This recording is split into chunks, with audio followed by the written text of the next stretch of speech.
Oleh karena itu program-program yang disusun harus terencana, jelas, dan memberikan dampak secara langsung terhadap persoalan-persoalan sosial yang dihadapi masyarakat di seluruh wilayah Indonesia. Demikian pengantar yang dapat kami sampaikan. Selanjutnya kami persilakan Menteri Sosial RI untuk menyampaikan penjelasannya. Monggo Bu Menteri. Terima kasih Ibu Pimpinan. Bismillahirrahmanirrahim. Assalamualaikum warahmatullahi wabarakatuh. Shalom, Om Swastiastu, Namo Buddhaya, Salam Kebajikan, Rahayu. Yang kami hormati pimpinan rapat, Ketua Komisi 8 DPR RI beserta para Wakil Ketua Komisi 8 DPR RI dan para anggota Komisi 8 DPR RI dan hadirin yang berbahagia. Saya langsung saja Ibu, langsung ke sandingan anggaran 2022. Jadi kalau kita bandingkan anggaran 2022 dan 2023, maka ini di luar Bansos BLT dan BBM dan BLT Migor. Oh ya, saya jawab dulu yang pertama tadi, yang staf khusus. Ibu, staf khusus itu tidak mudah karena harus ada izin presiden. Dan ini ada staf khusus saya 5 yang ada di depan. Itu memang maksimal 5, jadi nggak boleh nambah lagi. Aturannya memang 5 dan harus izin presiden, jadi tidak mudah. Prosesnya itu bisa 3-4 bulan. Seperti itu. Itu saja. Jadi saya juga tidak tahu siapa yang bicara. Iya, enggak ada Ibu. Ini staf khusus saya. Ngaku enggak ini? Iya, jadi biar ngaku, Pak. Itu ya. 5 orang ini, Pak Don, Pak Luhur, Pak Suhadi, Pak Fauzan, Pak Dodi. Nah, jadi kalau kita bandingkan Bapak Ibu nanti bisa melihat bahwa 2022 itu di luar BLT BBM dan BLT Migor, di luar itu kami memiliki anggaran 79.343 miliar 61.061.000 sekian. Nah, ini rinciannya seperti ini. Nah, 2023 anggaran kami 78 triliun 179 miliar sekian. Sehingga turun terjadi penurunan 1,1 triliun. Jadi turun anggaran kami. Nah, kemudian jadi berkurang 1,1 triliun.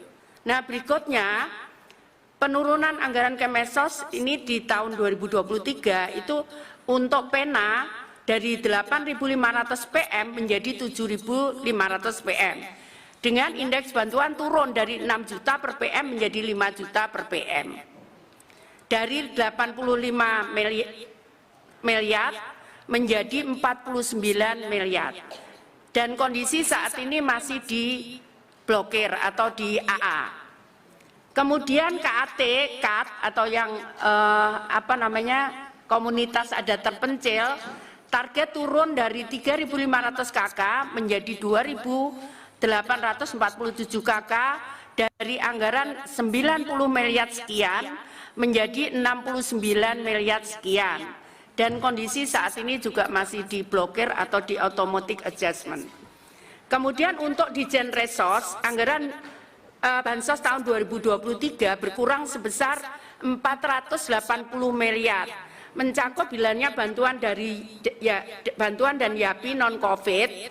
Jadi permakanan lanjut usia 100.000 PM berkurangnya, kemudian disabilitas 33.000, yatim piatu 378 miliar. Dan PM, mohon maaf. Kemudian realisasi anggaran 2023 realisasinya 14.494 miliar atau sebesar 18,54%. Ini yang paling besar adalah dari anggaran dari Bansos. Jadi sebesar 14 triliun itu yang paling besar adalah dari PKH 7 triliun, kemudian dari Dijen Daya Sos itu juga 7 triliun. Kemudian resos ini utamanya untuk atensi dan untuk ini apa namanya media scanning. Jadi kalau ada anak sakit, ada kita membawa ke rumah sakit. Dan respon kasus, mohon maaf respon kasus. Nanti saya akan jelaskan hasil respon kasus kami.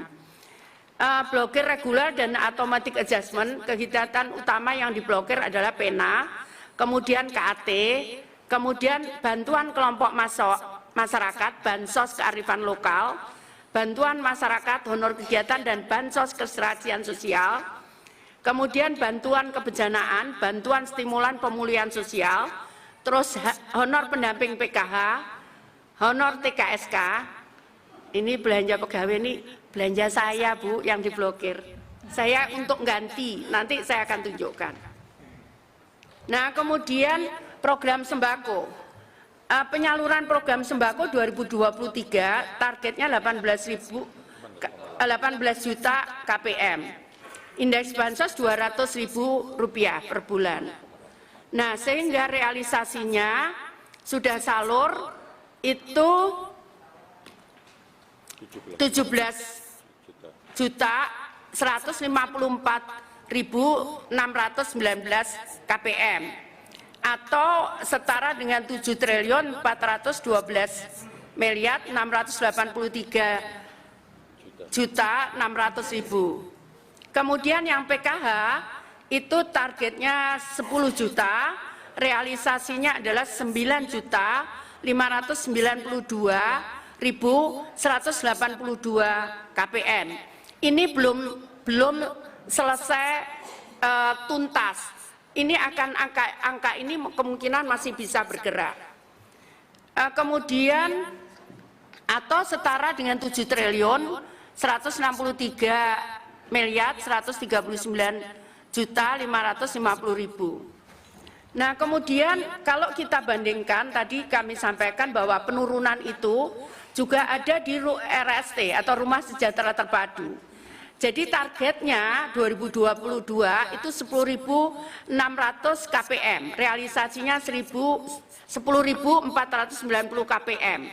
Anggaran 2021 itu sebesar 212 miliar, realisasi 209 miliar,8 atau 98,96%. 2023 itu targetnya hanya 3.250 KPM. Sepertiga, anggarannya turun 65 miliar. Namun kami masih berupaya untuk melakukan realokasi internal sehingga minimal targetnya itu sama dengan 2022 karena saya tahu persis juga saya kebetulan banyak keluyuran gitu di seluruh Indonesia, jadi saya tahu persis kondisi perumah masyarakat. Jadi kami masih berjuang Ibu untuk minimal sama dengan tahun kemarin jumlah penerimanya.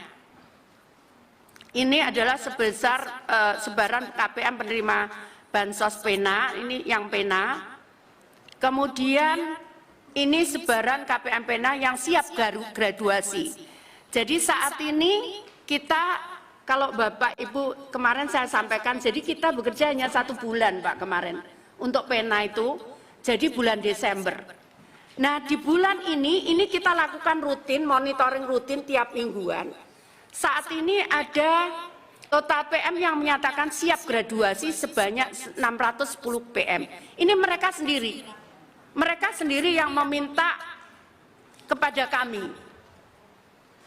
Dari sudah 437 PM yang di Monef, jadi ini kita monitoring. Kalau tidak benar-benar kita tidak yakin, maka kita juga nggak berani mengeluarkan, Pak.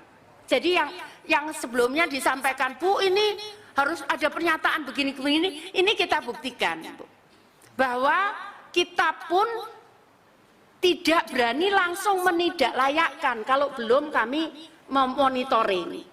Dan 101 KPM yang memiliki pendapatan ini di atas UMK dan 66 KPM yang pendapatannya di atas standar kemiskinan ekstrim. Jadi standar kemiskinan ekstrim itu satu orang itu 1,9 US dollar per orang per hari. Jadi kalau di total per orang per bulan itu berapa ya? 800 sampai 900 ribu. Nah kalau keluarganya isinya 4 tinggal itu kali 4. Nah ini yang 66 PM yang pendapatannya di atas standar kemiskinan, begitu. Jadi totalnya yang siap graduasi itu 610, sebarannya ada sebagai berikut. Nah, ada beberapa masalah juga, misalkan ada kabupaten mana tuh? Majalengka itu meminta mereka sudah digraduasi, tapi kami tidak yakin karena menurut kita masih sangat riskan. Karena itu nanti kami akan minta bantuan perguruan tinggi untuk menilai ini, apakah dia layak graduasi atau tidak. Jadi kami tidak memaksakan seperti yang ada pernyataan dan sebagainya, tidak begitu. Nah ini 5 klaster usaha pena, jadi makanan 39%, kemudian kerajinan 14%, kemudian jasa 36%, pertanian 3%, kemudian ini ada tanaman hias juga loh Pak. Ini lagi kita training, bagus sekali ini tanaman hias itu. Kemudian 8% itu peternakan.